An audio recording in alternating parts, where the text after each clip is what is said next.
These are the moments before the murder of Erika Yulisa Bandy in Tegucigalpa, Honduras. On the past June 22nd, she was in a bakery when 7 to 8 armed men entered, dressed as investigative police officers. Hooded.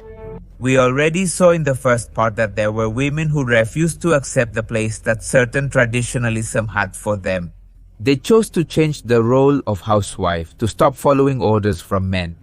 They chose the power of firearms. They chose to make themselves heard through rivers of blood. They chose to be relentless, to be loved by men, but above all to be feared. They chose violence. There are many, many more women who were strong, different strengths in each case, because some chose weapons to gain a reputation to be feared, but others chose words. And this is what I'm going to talk to you about today. From totally bloodthirsty thugs to feminist activists who faced immeasurable power in the current world. Women who were eliminated by cartels they had as rivals. There was a time when women were simply an object within the cartel organizations. The only thing a woman could aspire to was to ally herself with a powerful mobster who would fill her with luxuries and jewels. However, this changed more than a decade ago. Women took up arms and proved to be just as or more lethal than men. Yesenia Pacheco Ramirez was a pioneer. She was a native of Nabolato, Sinaloa, Mexico. Coqueta took care of her figure and was very striking because of the dyes she used in her hair for being blonde, a golden blonde that did not let her go unnoticed. Besides, her ambition was not to be anyone's companion. Her strong character caught the attention of a member of the Gulf Cartel who quickly recruited her for his organization. It was in 2009 when Yesenia joined the ranks of the powerful Gulf Cartel, which in those years was shedding the first red drops of a bloody battle against the Zetas. Her new life then began in another state, in Tamaulipas, where she started as a hawk, that is, she watched and reported on any movement in the territory. But her ambition took her much further. She wanted action, and in a short time she took up arms. Because of her flirtation and fury in combat, she earned the nickname of the Crazy Blonde. She joined a cell of the Gulf Cartel dedicated to expelling and annihilating members of the last letter from the territory of Tamaulipas. In fact, in an operation they found several thugs from this group, and the story of Yesenia Pacheco Ramirez changed forever. The men of the Zetas were reduced from knees, left to their fate, surrounded by heavily armed personnel from the Gulf Cartel. Among them was, as I tell you, Yesenia. Without hesitation, she cut off the top part of one of these men and enjoyed while they filmed her tearing the man's skin off. That's how crazy she was. Woman, the roughness she showed in the video made her go viral immediately. In the world of Lampa, she became very famous and earned a new and definitive nickname as the Crazy Blonde. Also, in those times, this type of atrocity was not as common as it unfortunately is more common today. Terrible.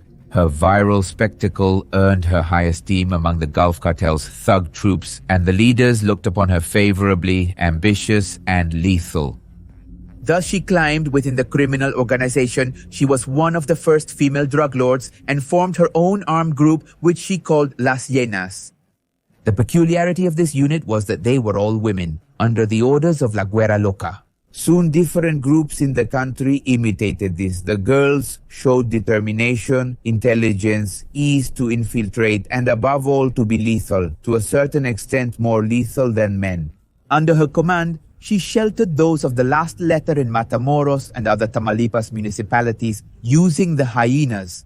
In addition, she also controlled small groups of male thugs and extortion gangs. She was a true boss.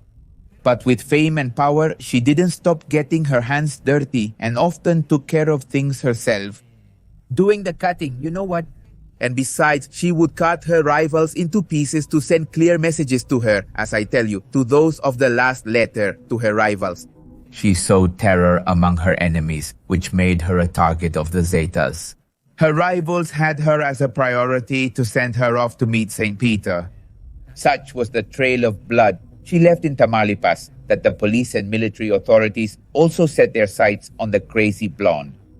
By the year 2014, she was on Mexico's most wanted list with a hefty reward for any information leading to her capture. However, when you chase after power, you never think about how long you will have it. Lampa's crazy blonde didn't last long in the world, as her rivals found her in July of 2014 to face her fate. They found her location, and in a command operation, they deprived her of her freedom along with other women from the hyenas. Well, you can imagine how she paid for it. With what suffering she paid for it. Her fame came with a video, and her end would also be filmed. Obviously, I can't show you these videos here. This video with 4 women on their knees went viral on social networks, some with their torsos unclothed and surrounded by men armed to the teeth. The rival cartel's fighters interrogated them. They each stated their full names. The last one said she was Yesenia Pacheco and belonged to the Gulf Cartel. Her executor cut off the top part with a machete and left it on the ground, and in that way, she would lose her life, as she so often did with her rivals. This time she found herself on the wrong side of the sharp weapon. The next day, La Güera Loca and her companions appeared in a cold and desolate wasteland. Well, they had taken off their tops and chopped them up. The Zetas were sending a clear message to the women who took up arms against them. They would end up like Yesenia Pacheco Ramirez, the blonde, the crazy blonde. In these times, mobile phones have reached the power of weapons. And what do I mean by this? Well, just by turning on the camera function and pressing record, any video uploaded to social media becomes a real weapon with the ability to intimidate or seek justice. It depends on the person on the other side of the mobile phone camera, of course. But the Cholita was a bully who, with an active life on social media, charged her cell phone with the same fluidity that she loaded weapons. However, her criminal career in this world ended when she mocked the wrong person on her social media, Mencho Oseguera Cervantes, this man who did not let this type of situations pass.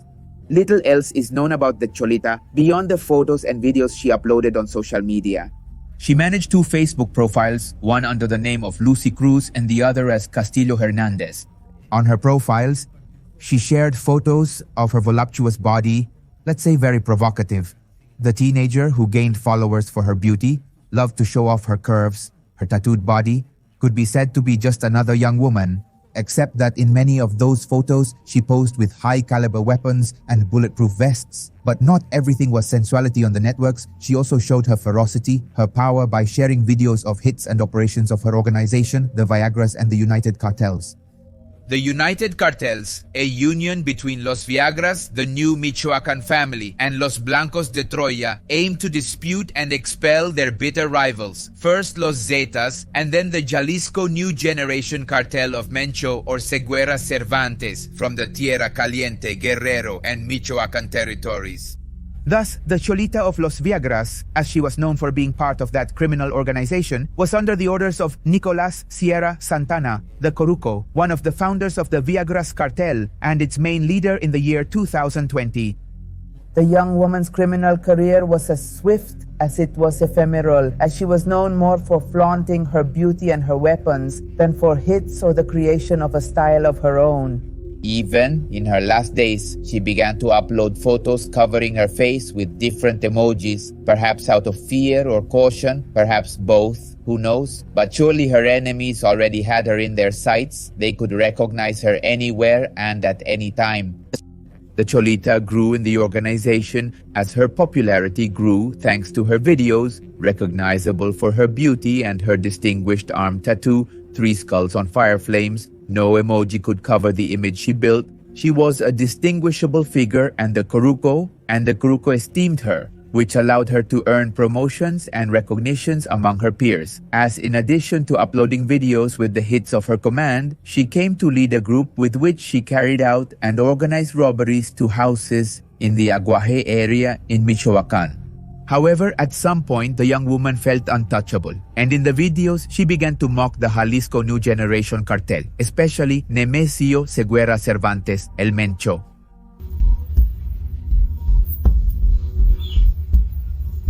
Let them leave more things because she needs more things. She says.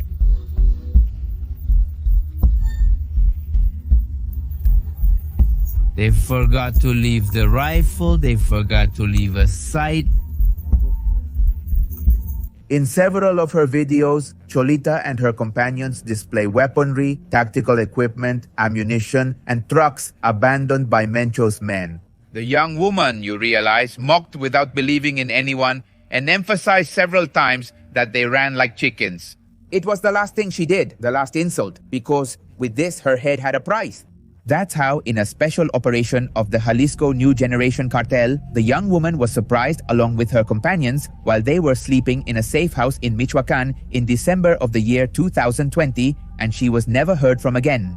However, the young narco influencer had one more thing to say, or rather, she had one more post to make. Almost a year later, with a profile named Sasnay Arriaga, a video was posted with a woman with her back to the camera resembling the young woman and with the defiant post, "We're still here," the young woman and the emoji of a devil. The brief text ended with her firm declaration of war as since she gained the recognition in the world of a MPA firm with the Viagras, no more. Many say it would be another woman. Others say it was indeed her, but that finally the claws of the Jalisco New Generation Cartel of Mencho reached her and disappeared her forever. But the truth is that the Facebook profile of Sasnay Arriaga remained inactive since the year 2021. But whatever it was, like Sasnay. Like Lucy, no one else knew about the little girl from the Viagras. But what do you think? Do you think she's already resting there with St. Peter, or is she still up to her old tricks? Leave it in the video comments at the end, but now let's move on to Erika Bandy. As you probably already know, the foundations of the drug trade have expanded all over the world. Gangs, mafias, cartels, they all speak the same language: violence, money, death. And Honduras had its deadly chronicles of revenge and score settling. Erika Bandy was a sad protagonist of this. Unlike other narco women, Erika preferred her name to be in the shadows, far from recognition, although she swore she was no more than indirectly involved by being married to a narco, Neri Orlando Lopez Sanabria, alias Magdaleno Mesa. She maintained her version of a housewife with no decisions within her husband's criminal organization, but the story goes that she met Neri in 2009 after a casual encounter at a law firm. He was a humble and hardworking car salesman, she a beautiful 26-year-old widow. It was not long ago that her first husband had been deprived of his freedom and his life taken in a crime that to this day remains unpunished, by the way.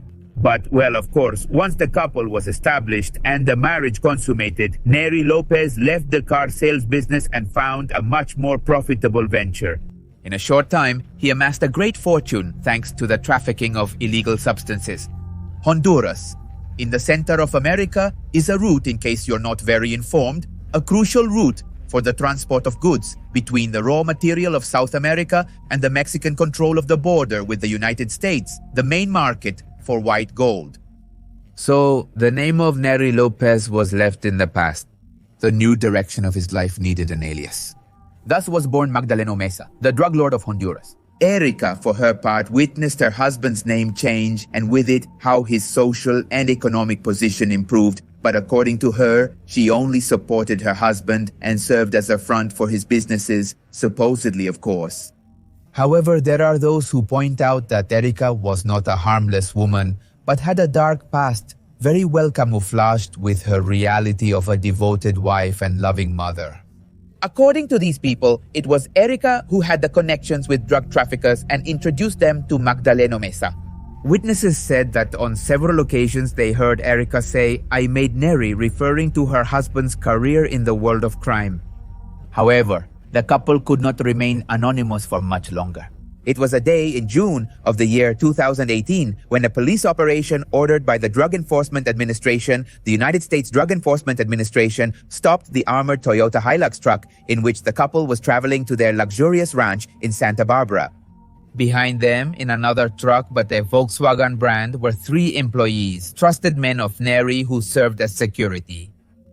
More authorities arrived at the scene, and even though Neri tried to bribe the soldiers, they refused. Following this, they took him to a nearby military base where they thoroughly inspected the armored truck. They found an ID card with the fake name of Magdaleno Mesa, $7,000 in cash, and 5 Rolex watches.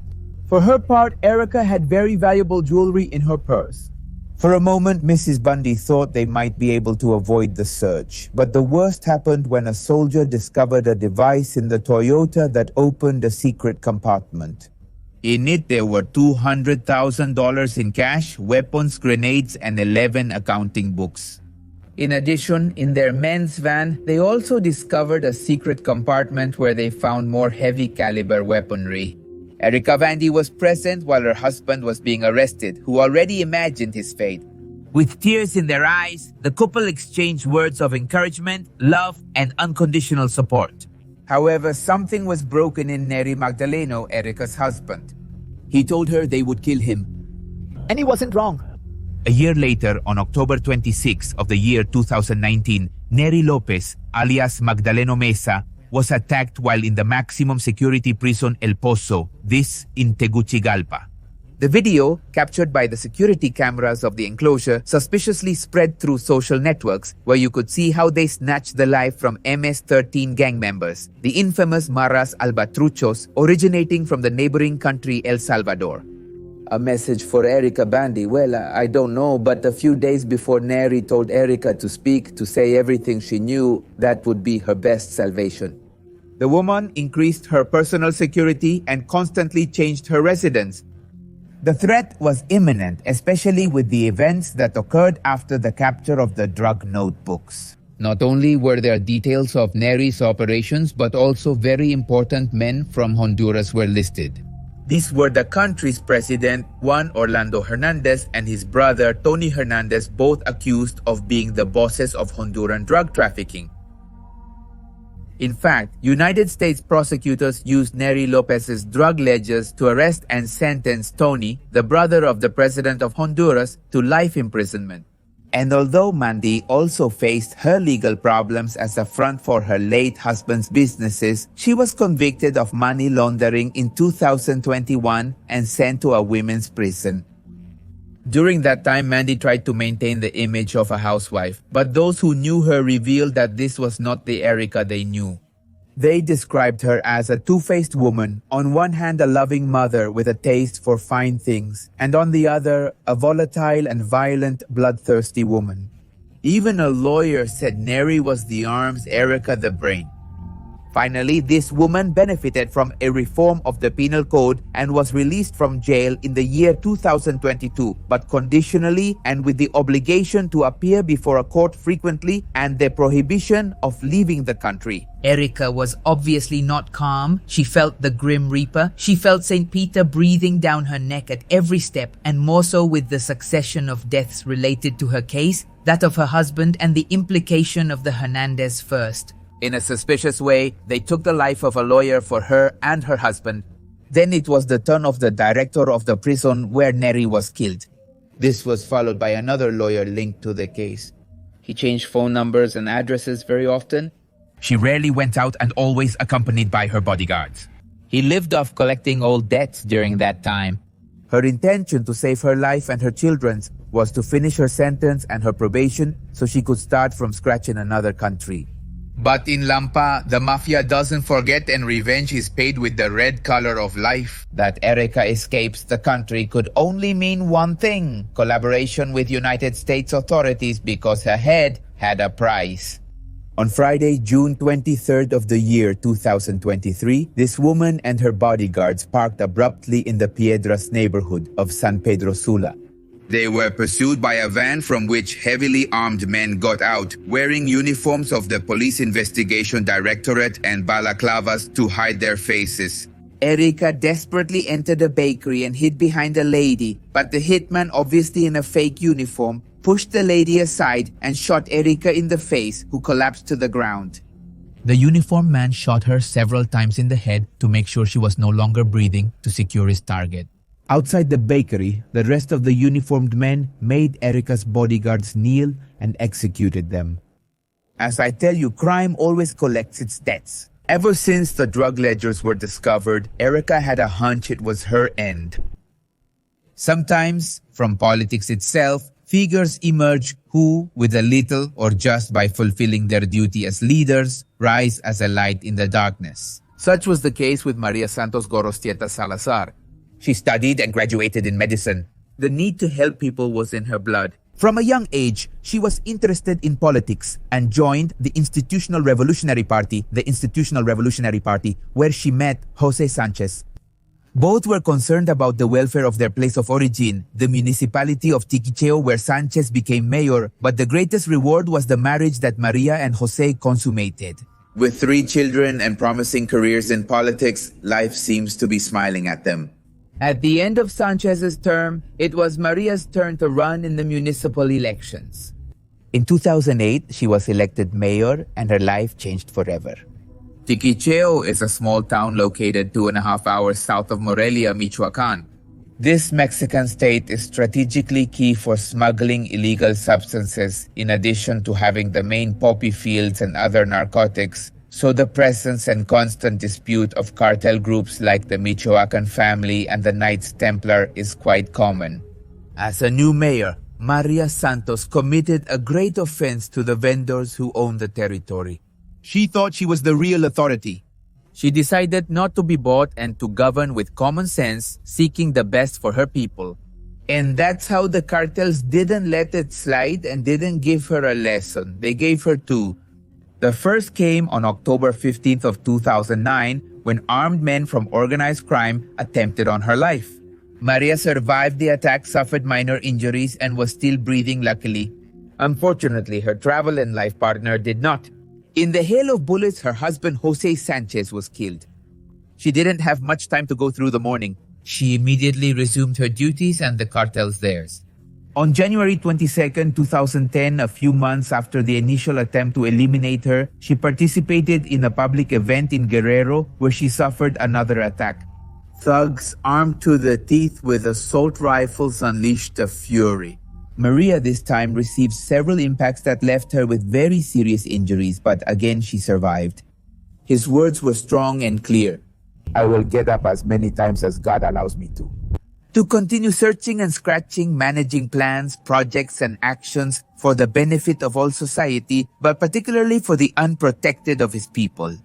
The woman was becoming a strong figure, a heroine of the people, the superwoman who faced the cartels, the woman they could not corrupt, the one they could not take her life. However, the Institutional Revolutionary Party, instead of taking advantage of the unbeatable image that was created around Maria, decided to let go of her hand and began to look for a substitute for the municipal intendancy while she was hospitalized. But in that ring, the woman would also fight and return to her duties to everyone's surprise. She resigned from her party because it presented her with multiple obstacles to govern conscientiously, and she joined the Democratic Revolutionary Party, the party of the Democratic Revolution of center-left. Thus, the woman who survived 2 attacks from the cartels finished her term in 2011 and returned to civilian life without fear, without private security, without moving to another state or country. She remarried and dedicated herself to her children, but as I told you before, the mafia does not forgive, crime does not forget and pays its debts. It was only a matter of time for Maria. On November 14th of the year 2012, she was driving her truck to take her youngest son to school north of Morelia when a black vehicle with tinted windows intercepted her. 2 armed men got out. They made her get out of the truck. What Maria did without much resistance, she had nowhere to go, only asking that they leave her children alone. The thugs shoved and kicked her into the black vehicle in front of the astonished onlookers and the child who was seeing his mother for the last time. The family immediately reported it to the authorities, and for days uncertainty hung over all of Morelia until, unfortunately, on November 17th, it revealed the sad ending. With severe blows, the body of Maria Santos Gorrostieta, 30 years old, was left abandoned in a desolate area of the municipality of Tiquicheo in Michoacan. According to reports from the authorities, the body of the former mayor of the municipality of Tiquicheo had severe head trauma, showed signs of torture, and had been attacked with a bladed weapon. It is said that Marisela Escobedo Ortiz suffered 3 deaths. In fact, you can find this video or this case on my YouTube channel, much more elaborated. But right now, I'm going to give you a brief explanation of why I'm adding it to this list. And the first one she suffered, referring to the 3 deaths, was in August of 2016, when they took the life of her 16-year-old daughter, Ruby Marisol Frayer Escobedo. However, the light in her eyes did not go out. From there, she lit up more than ever to find the culprit. The architect of such an act of evil was her daughter Ruby's boyfriend, Sergio Rafael Barraza Bocanegra. From the start, the story began with a sidelong glance as Sergio was much older than Ruby. The relationship began when the girl was 13 years old and Sergio, but Marisela preferred not to interfere. It is something she regretted for the rest of her life, by the way. And it is that the young couple went to live alone. Ruby became pregnant and in August of the year, no one else knew anything about her. She disappeared. Having made the complaint and in the face of the authorities' inefficiency, Marisela led the search for who she knew was responsible for Ruby's disappearance. Using her own resources, she found Sergio in Fresnillo, Zacatecas. With the corresponding notice to the police, he was captured and transferred to Ciudad Juarez awaiting trial. Sergio Barraza admitted to killing his girlfriend's daughter, Marisela. He also pointed out the place where he discarded the body. Not only did he throw it away as if it were trash, but he set it on fire. All signs pointed to Escobedo securing justice for her daughter. But as we are in Mexico, the judges in charge of the case, despite the declared confession, set him free, causing the second death of Marisela. However, she did not give up and became the main activist to make visible the femicide suffered in Mexico. She appealed to the National Human Rights Commission, which led to an investigation of the public servants of the infamous ruling. However, it was too late. Sergio Barraza had escaped. No one knew anything about him. She roamed the streets of Juarez with a photo of her daughter's killer to spread his face and with the hope that someone would find his trail. If she found him once, she would find him a second time, so she returned to Zacatecas in search of any clue to his whereabouts. Marisela became a sharp stone in the shoe of the authorities, justice and police, whom she accused of being ineffective and corrupt. The system was rotten, or it is still rotten.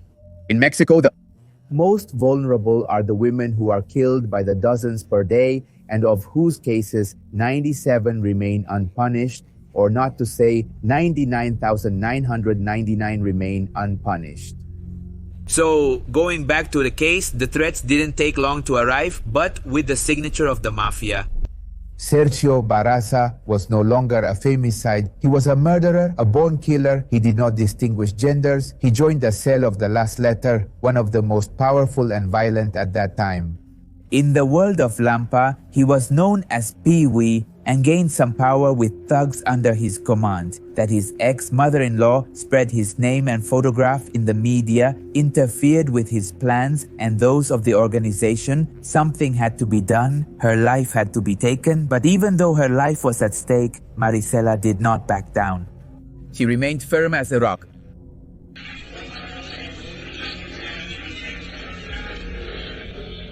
Has he said anything to you? Has he sent you any messages? I have threats. I have threats from him, from the family. They have profited from an organized crime group. So what is the government waiting for?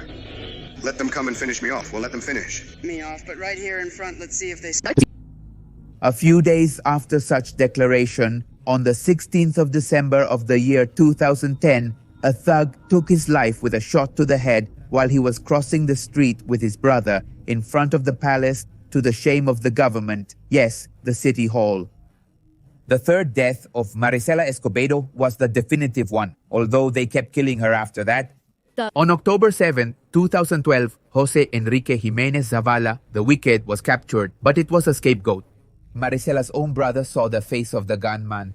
It was Andy Barraza, brother of Sergio El Pion Barraza. Marisela did not find justice in her lifetime.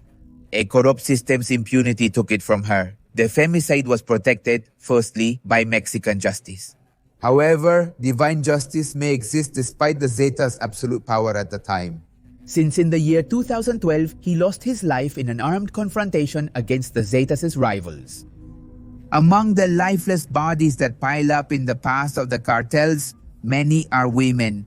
Some sought that fate while trying to break with pre-established places, wanting to be the bosses, the most brutal, the most bloodthirsty. But those who gain some fame find the worst enemies, and the law of the cartel says that the enemy is given a neck.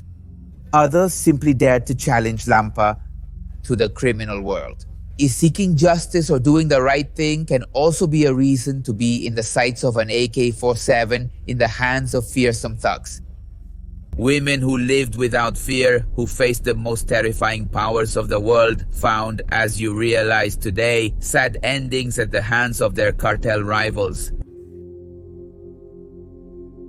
For more videos like this, remember Pep Mysterio uploads new content on Monday, Wednesday, Friday, and Sunday. There's also the channel of More Mysteries uploaded on Tuesday, Thursday, and Saturday.